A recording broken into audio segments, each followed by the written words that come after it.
Assalamualaikum warahmatullahi wabarakatuh. Kembali lagi dengan saya Zanwar Eka Wardana di YouTube channel yang kurang jelas ini tentunya. Oke teman-teman, di sini kita akan membahas mengenai sejarah perkembangan hukum Islam. Di dalam sejarah perkembangan hukum Islam, tentunya hukum Islam diberikan menjadi beberapa kategori. Kategori dalam hukum Islam yang pertama adalah syariah, yang kedua adalah fikih, dan yang ketiga adalah hukum Islam. Tentunya teman-teman tidak asing dengan kata syariah ini. Biasanya yang sering kita jumpai syariah adalah bank syariah.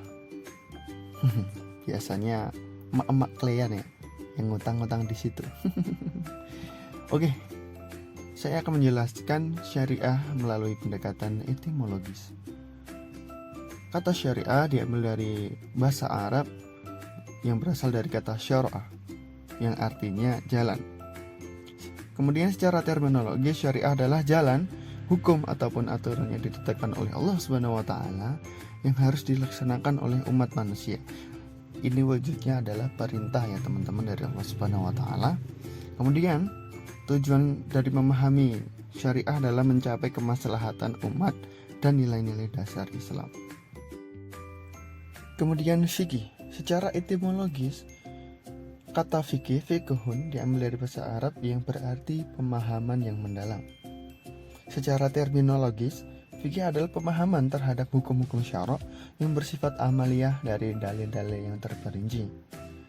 Tujuan memahami fikih adalah paham akan ketentuan hukum-hukum Islam dengan benar dengan merujuk pada Al-Quran dan hadis. Kemudian hukum Islam. Pengertian hukum Islam sendiri, hukum Islam adalah aturan atau hukum yang diturunkan oleh Allah Subhanahu wa taala yang berasal dari Al-Qur'an untuk kemaslahatan umat manusia. Lagi-lagi untuk kemaslahatan umat manusia. Keterkaitan hukum Islam dengan fikih dan syariah tadi adalah hukum Islam adalah terjemahan dari syariah dan fikih Islam itu sendiri. Jadi secara garis besar, ketiga kategori ini saling berkaitan satu sama lain. Kemudian sumber hukum Islam. Sumber hukum Islam yang pertama adalah Al-Quran. Tentu saja teman-teman tahu ya apa itu Al-Quran, yaitu berisi tentang perintah atau ketentuan langsung dari Allah Subhanahu wa taala untuk kita semua. Kemudian yang kedua adalah hadis. Hadis merupakan perkataan atau segala perbuatan dari Nabi Muhammad SAW yang tentunya sudah diriwayatkan oleh imam-imam besar. Kemudian ijtihad. Ijtihad sendiri adalah seseorang yang berusaha menemukan hukum Islam secara terperinci. Kemudian ada qiyas yang menyamakan sesuatu yang tidak ada hukumnya berdasarkan kesamaan ilat dan kemaslahatan yang diperhatikan syara'. Oke, kemudian bagian-bagian hukum Islam. Yang pertama, dalam hukum Islam ini ada 5 kategori bagian-bagiannya.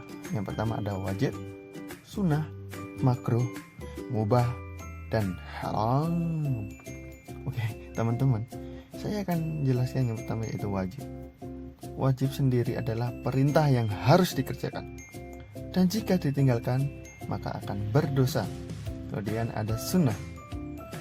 Sunnah ini adalah dianjurkan untuk dikerjakan, bila dikerjakan akan mendapat pahala, dan jika tidak dikerjakan maka tidak juga berdosa. Kemudian ada makruh. Makruh ini mengandung larangan tetapi tidak harus dijauhi. Kemudian ada mubah. Mubah adalah boleh dikerjakan maupun tidak, dan tidak ada jaminan pahala bila dikerjakan ataupun tidak dikerjakan. Kemudian yang terakhir adalah haram. Haram sendiri ini merupakan perintah yang harus ditinggalkan, wajib ditinggalkan. Jika dikerjakan maka akan berdosa.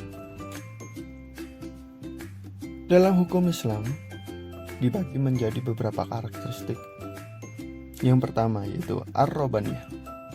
Hukum Islam berasal dari Rabb atau Tuhan. Kemudian al-akhlaqiyah, memperhatikan masalah akhlak dalam semua aspek. Kemudian al-waqi'iyah, benar-benar terjadi dalam kehidupan atau realistis.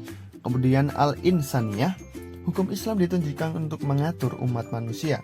Kemudian at-tanasuk, hukum itu serasi dan saling melengkapi satu sama lain, atau sering kita sebut keserasian. Kemudian yang terakhir adalah asyumul, mencakup semua kehidupan manusia atau komprehensi.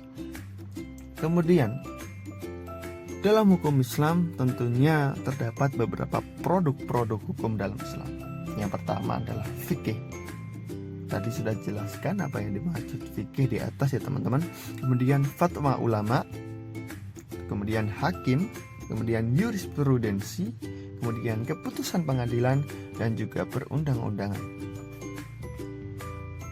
Di dalam hukum Islam ini sendiri, kita mempelajari hukum Islam tentunya ada beberapa tujuan, yaitu yang pertama, pemeliharaan terhadap agama, kemudian pemeliharaan terhadap jiwa, kemudian pemeliharaan terhadap akal, kemudian pemeliharaan terhadap keturunan, dan juga pemeliharaan terhadap harta. Oke teman-teman, cukup sekian hukum atau materi tentang hukum Islam yang dapat Mimin sampaikan atau share kepada teman-teman sekalian. Bila ada salah kata, Mimin mohon maaf sebesar-besarnya. Jangan lupa like, komen, dan subscribe. I'm out.